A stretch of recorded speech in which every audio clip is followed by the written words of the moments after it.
VLPSos here. This is a video lesson for Python programming, Pixels. I've started this code file with stub1. Stub1 contains at the top some imports that are commented out. I can comment them to add them. I have my init functions for sound and graphics, though if I'm not going to import any sound resources, then I could comment that one out. I have my constants to create the graphic screen and a frame loop boolean. I've got the screen created here. Color tuples, the primary is black and white, already declared. I have typical lines of code that I might use commented out, and these lines help me remind me how to create the argument of the loading a sound resource file and the need to get the current working directory. I've got my frame loop. It's well highlighted with comments so I can find it when I'm scrolling through a long file of code. My frame loop has comments in it that remind me of the general flow of how to compose a frame. These lesson videos are going to be fairly simplistic, so we won't use all of these sections, but we could still leave the comments there and try to get in the habit of composing our frame, processing our frame in the order of those comments and adding those comments to chunks of code if we need to. We have the bootstrap here that prints in idle or the interpreter beginning and end, and more notes as lines that have been commented out. These notes are for drawing the shapes, and their arguments are fairly sophisticated, so having those as notes is very good because it helps us to remember how to construct those things should we need them. This is a program on lesson on pixels. A pixel is a single indivisible point of colored light on a graphics matrix, a two-dimensional rectangle of pixels that we then see on the screen as a graphic. We can plot an individual pixel with a function called setAt, and we'll do that in the draw objects section of our code.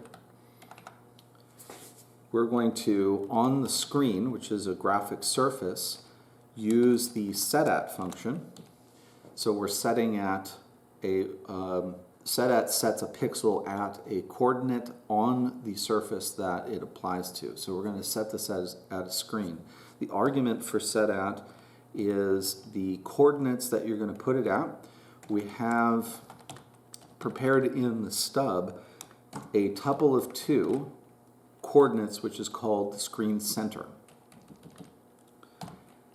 and a color tuple capitalized red. So this argument contains 2 things. It needs a tuple of 2 that's coordinates like x, y in algebra for where this pixel is going to go, and then the color of the pixel.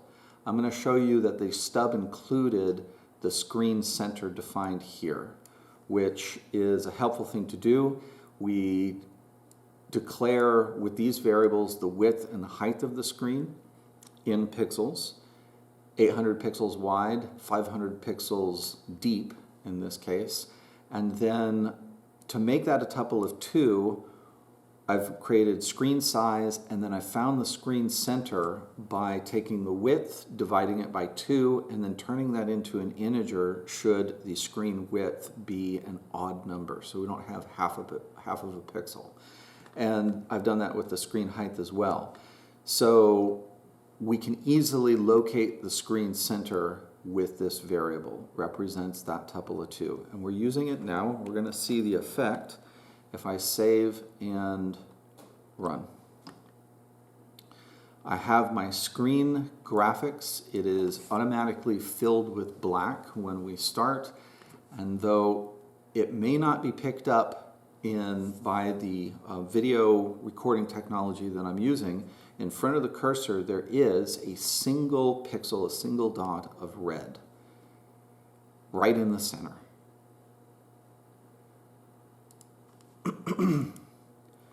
We could do something that's a little more easy to see.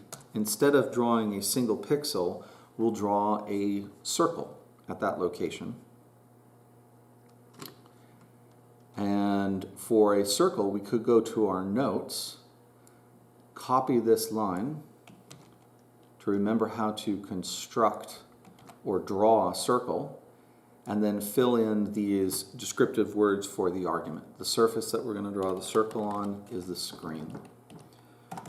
We'll change the color to blue. The horizontal and vertical tuple of 2 is the location of the center of the circle, which we will keep as the screen center. Radius of 3, and line width will be 0 to fill it in. Let's see what we got.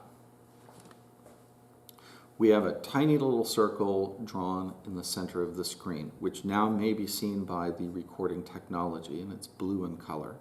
We don't see the pixel of red because the circle was drawn on top of it. So the order in which we draw things to the surface very much matters. In this case, the code for drawing that red pixel was executed first, and then at the same location a circle was drawn on top of it. So it changed the pixel location from red to blue when the blue circle was drawn. So this line of code here can be commented out. It's not helping us. It's not creating an effect. Now, we could do something a little bit more interesting. Instead of drawing to the center of the screen, of course, we can draw, or we can put, say, set at pixels anywhere we wish, and we can draw circles wherever we wish. We're going to tether the drawing of the circle to the location of the mouse. So when we move the mouse, where the mouse is where the circle is going to be drawn. If that's the case, we need to know what the mouse position is every frame. And we can do that. We're going to put a section of code here called find mouse location, and a variable that we'll call mouse position, which describes what it's going to represent. The function to find the mouse position is pygame.mouse.get_posts, and posts is for position. So this function will return the position of the mouse, the coordinates, x, y, horizontal, vertical, and assign it to this variable. If that mouse position now represents the position of the mouse, instead of drawing the circle at the screen center, well, we're going to draw another circle. I'm going to copy this, change the circle that's drawn to green,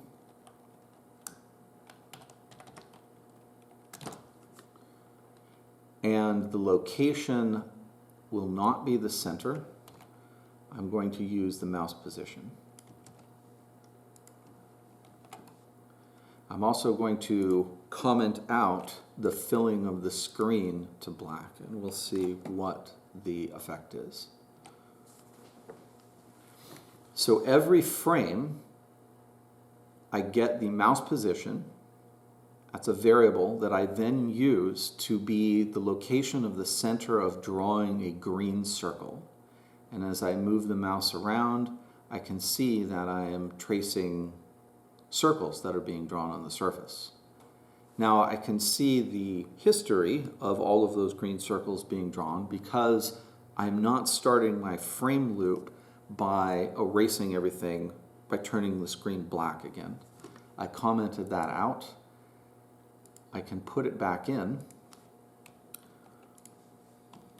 run the program, and now I see just the green circle following the mouse, but it's the mouse tip, the hot spot of the mouse is the very tip of the arrow graphic, which is the operating system's graphic for the mouse. And the circle center is being drawn there. And there's only one circle that I can see now because every frame the surface begins by filling black. So I only see the changes that are made after that black fill. Now there's something unsatisfying with this. The operating system's mouse graphic is in the way. I wish it weren't. We can turn the operating system's mouse graphic off. And we can do that in the screen settings section. This is a very good place to put this line of code to turn the mouse off. pygame.mouse.set_visible. In this case, think of the set visible as a question, the name of the function. Set visible, and then inside is a Boolean, true or false. True if we want to see the mouse, false if we do not, and we don't. So executing that function there, outside of the frame loop, will turn the operating system's version of the mouse off for the rest of the program. And we can see the effect. Now the mouse is not in the way of that green circle being drawn every frame. We still have the blue circle in the center. And if I put the green circle on top, it covers the blue. Again, because the order in which we draw our graphics or draw things to a screen matters. The blue is put down first, and then when the green is put down at that location, it changes the pixels that were blue to the green. Okay. We're going to do something much more sophisticated. We kind of lost our mouse. It became the green circle. But if we can draw anything that we wish at the mouse's location, then we can make our own mouse graphic. We're going to do that. We're going to make a mouse graphic in a fairly crude way, but it'll help to highlight the processes of what's going on in a pixel matrix, a matrix of colored pixels. We're going to begin with needing a variable. We're going to do this outside of the frame loop because we're only going to do it once. We're going to create a matrix that's a list of lists that will contain color information for pixels. So we're going to use a block of color in order to then create on the screen a block or a square graphic of color, which will then be drawn or set at the mouse location. So that block of color will then serve as what we see as the mouse. So we're setting that up by creating the matrix of color information. And we're going to prepare by choosing a size. And this is going to be relatively small. 1 pixel can be barely seen on a screen with fairly high resolution. 9 of them is going to be small, but it will be seen. And then we're going to create a list of lists, and we'll call that cursor graphic because it's how it's going to be used. And this cursor graphic starts as a list, but inside of it there are going to be other lists. And the lists inside of the first list, they're going to be numerous. So I'm going to copy and I'm going to paste 9 of them. 8 and 9. Do 4, 4, and 1 more. So the outside list brackets represent the list of this, but inside of those there are 9, and I spaced them out with commas to see them lined up vertically. This is going to represent the height of a square of color. And inside those lists, we're going to put empty strings, and I'm going to copy it, and I'm going to paste 9. Need 4 more. 4, 8, 9. This represents these 9 strings that are empty right now, then represent the width of what's going to become our cursor graphic, which is a square of color. So I'm setting up a 9 by 9 matrix.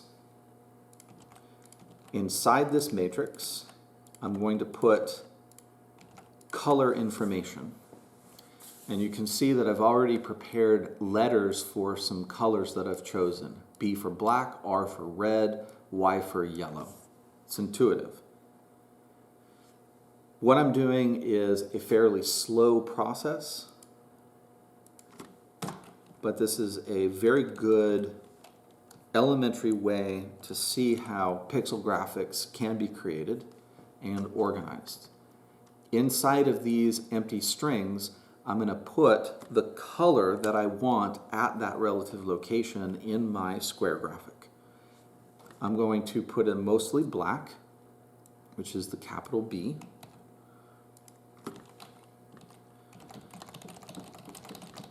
This will take some busyness.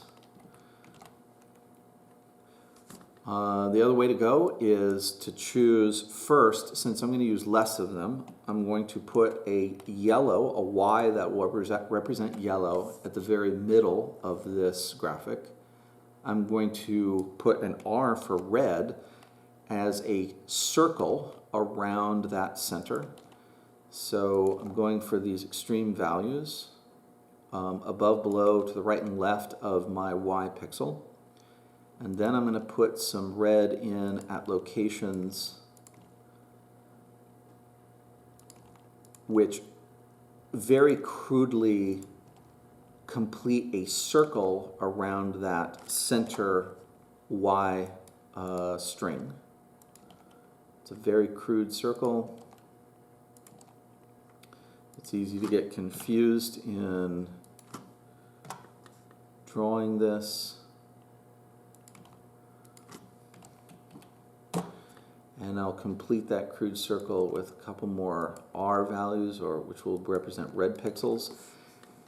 So I changed course and I chose to put my values in that represent the colors red and yellow, and there are fewer pixels. Now I want every other empty string to contain now a capital B for black. So it's going to be a red circle with a yellow center and black all around. So it's time to use the replace function to speed this up. So I'm at the very beginning here, and I'm going to choose to show or remind us that we can use the replace function, and what we're going to find is a empty string of those quotes, and what we want to replace is the empty string with a capital B. So if I've set that up, find the empty string, replace with the string and a capital B in it, and click find, it'll go to the first empty string. If I then do a replace and find, it's going to replace with what I've said to replace with, and then find the next one. And I can very confidently, because I can see what it's going to search for, go very quickly and turn all those empty strings into containing a capital B and close it. So now I have what I've called a cursor graphic as a matrix of single length strings which are going to represent colors. Now how do I use this to create the graphic that we see? Well, I'm going to do that in my frame loop.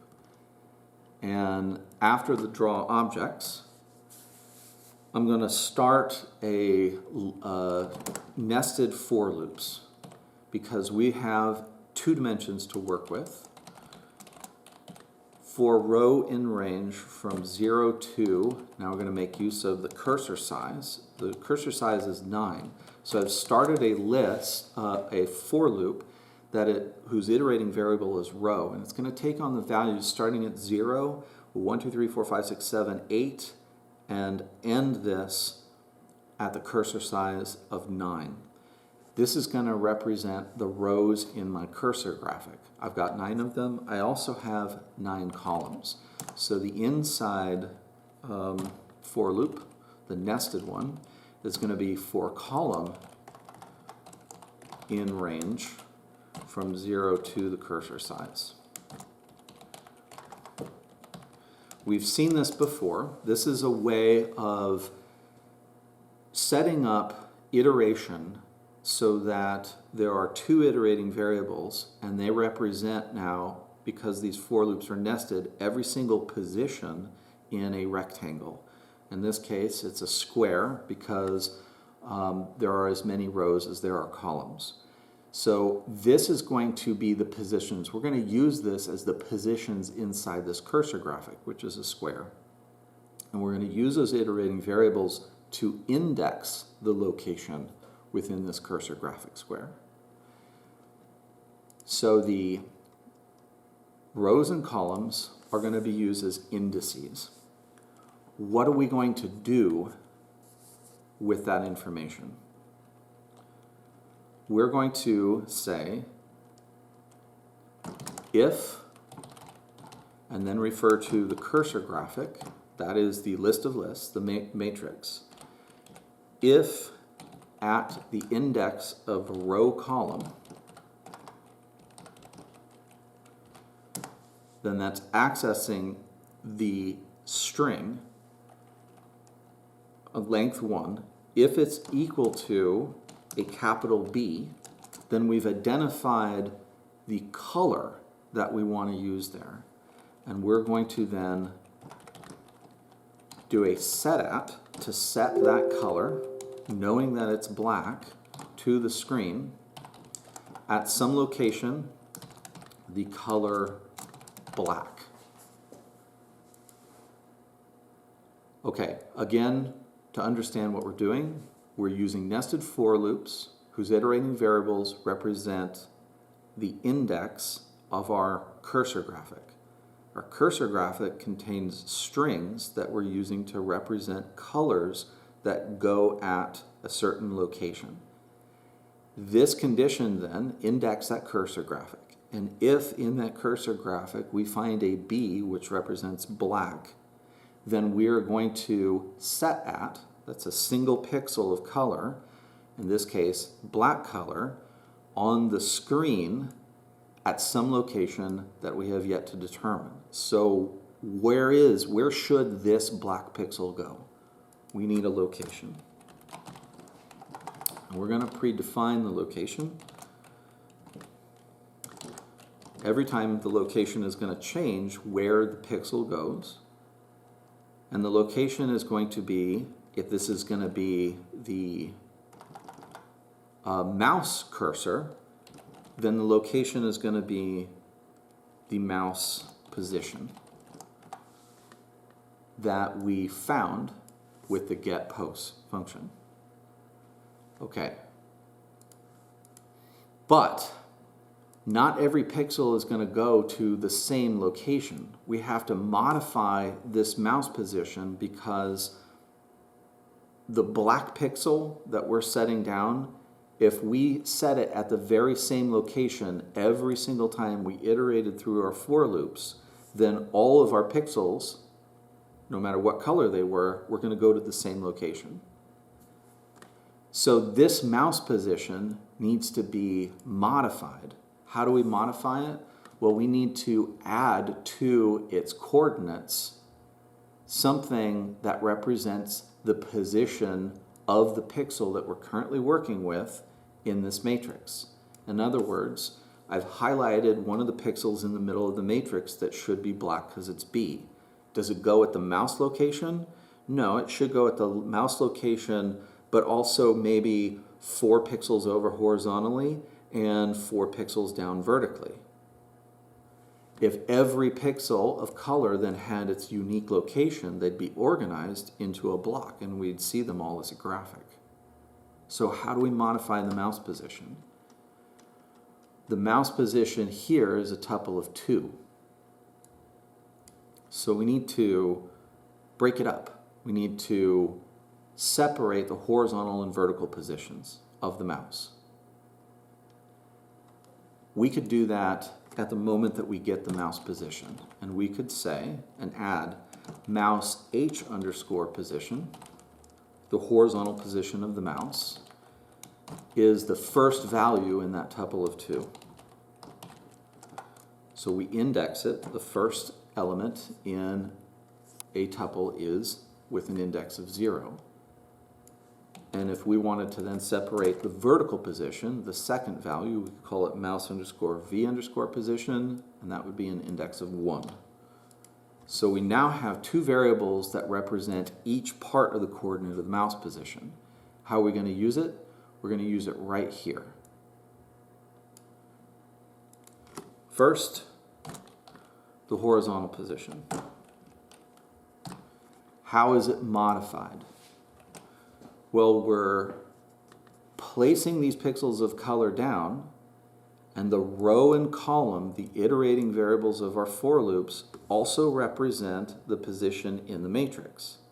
So we can use them to modify the position of where that pixel goes.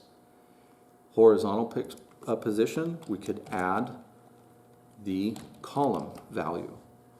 Columns are vertical, but the columns are ordered going from left to right.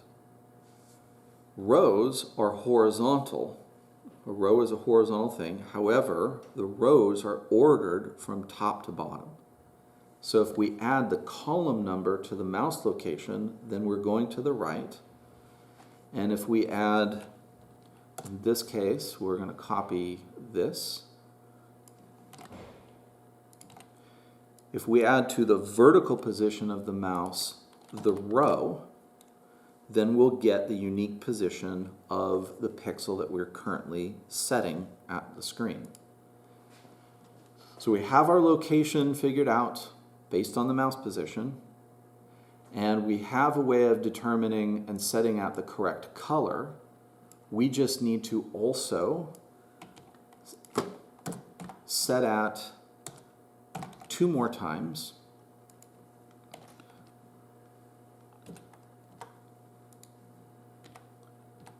because these values of the strings that can be found could also be yellow and red. And if it's a Y that's found in the pixel matrix, we set the yellow color. And if it's an R, we set the red color. A lot of work, a lot of concept. Let's see what happens. We have an error that's not surprising. I haven't run in quite a while. Mouse H position is not defined because I spelled it wrong. Got to get the I and the T in the correct order. Hopefully those were the only places.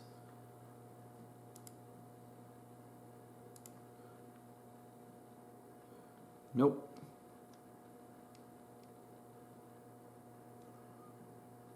Need an I in there as well.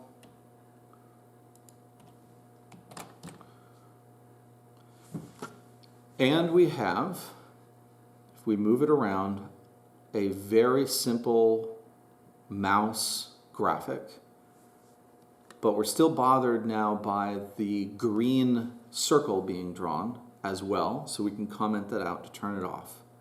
But having the green circle there, if it can be seen on the recording software, is showing us that the location that we're drawing the mouse is, the graphic is down and to the right of the hotspot of the mouse. The mouse location is the hotspot, a single pixel, no matter what the graphic looks like. And the hotspot of the operating system mouse is the tip of the arrow, but the tip of the arrow is also the top leftmost pixel. So when we drew or sat at all of our pixel colors, they were all relative to that top left corner.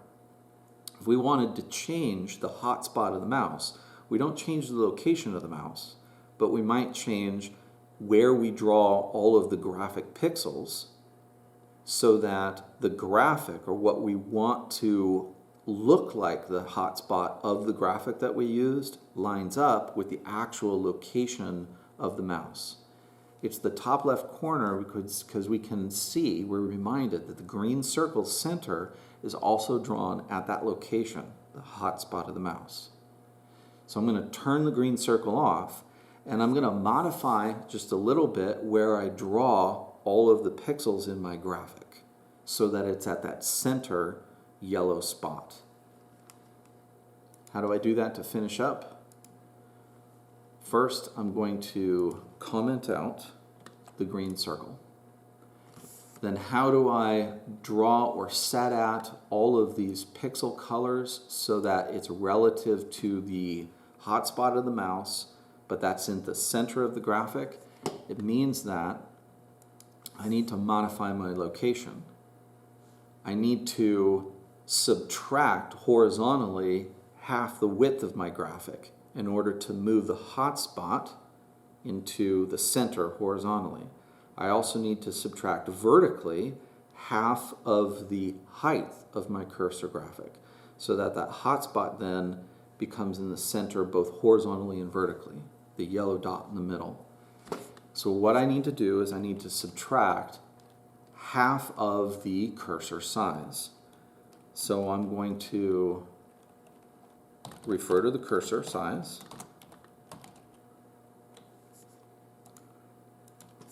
divide by 2, but then turn it into an integer. Turn that bit of math into an integer because I can't get a fraction of a pixel.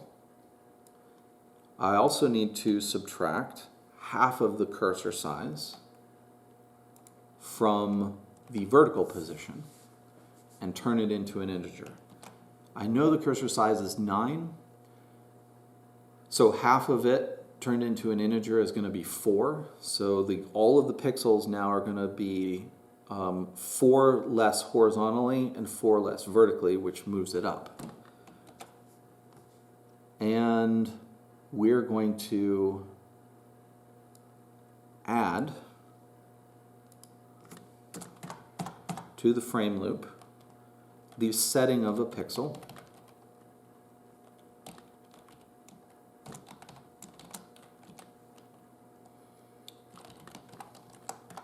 and use this location and set at a green pixel. I'm also going to turn off the filling of black each time. We'll see what happens.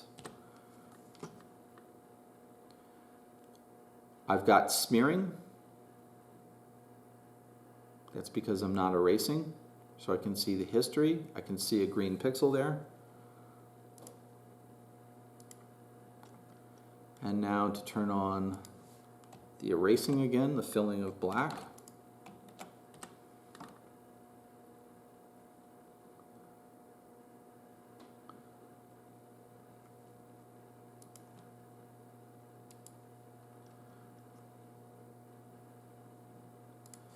We can see that that extra green pixel was the location, the final location, the bottom right. And if I turn that off, now I'm just going to get the mouse graphic that I've designed.